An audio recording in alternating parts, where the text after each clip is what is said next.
ఎవరిని ప్రభు కట్ చేస్తాడో తెలుసా? ఆయన చిత్తంలో ఉన్న వారిని.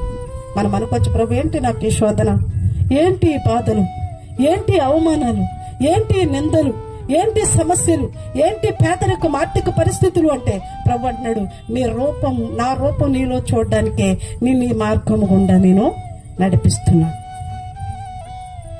మనం అనుకోవచ్చు, ఏంటండి ఇన్ని శోధనలు, ఇలా ప్రార్థనే లేదండి, ప్రార్థన చేస్తున్నా నాకు ఎటువంటి సమస్యలు.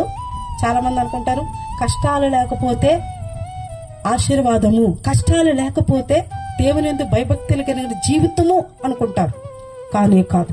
ఎవరైతే శోధనలు వెంబడి, బాధల వెంబడి, అవమానాలు వెంబడి, నిందల వెంబడి, సమస్యల వెంబడి వారు ఆ మార్గములో ముళ్ళ మార్గములో వెళుతుంటారు, వారు ప్రభు చిత్తంలో ఉన్నవారు. ప్రభు అలాంటి సమస్యలోంచి నేను నడిపిస్తాడు. ఎందుకో తెలుసా?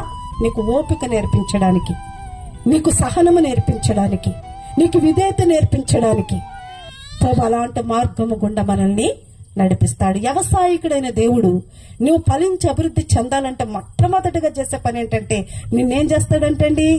కట్ చేస్తాడు.